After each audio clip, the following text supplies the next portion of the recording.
লগতে এজন অসমীয়া। একদম গতিকে লৈ আমি এইটো নাভাবিব আজি আহিছো বাধ্যতামূলক যে আমি শংকাত ভুগিছো এমপ্লয়ী হোৱাৰ লগতে এজন অসমীয়া হিচাপে, কাৰণ মোৰো এটা চাকৰি আছে একদম লগতে।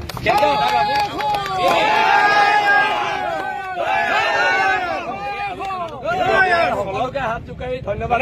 এটা সমাধান সোনকালে চিয়ৰ, খালি আপোনালোকে আমাক দিয়ক যে PF-টো দিব দেই। ঠিক আছে। SK পেট্ৰৰ কোম্পানীৰ ফালৰ পৰাই আহিছোঁ।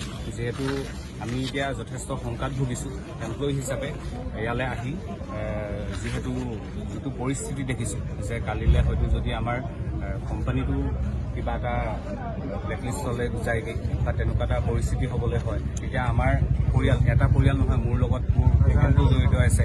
এতিয়া আজি হাজাৰ হাজাৰ ল'ৰা আহিছে এমপ্লয়ী, আমাৰ কোম্পানীটো এমপ্লয়ী আহিছে। কিমান আছে? আমাৰ ইয়াত 1000ৰ ওপৰত আছে। টোটেল কিমান হয়, টোটেল এমপ্লয়ী কিমান আছে? এমপ্লয়ী আমাৰ 1300 মান হ'ব।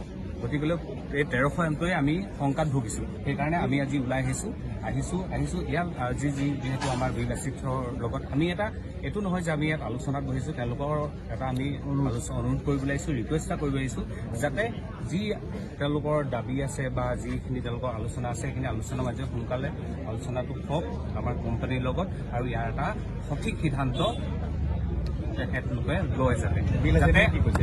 তেখেতলোকে আমাৰ এটা পজিটিভে দিছে বাৰু, দিছে। আমিও আশা কৰিছোঁ আমাৰ ফালৰ পৰা আমি তেওঁলোকক যিমান পাৰোঁ আমি ছাপোৰ্ট কৰি যাম।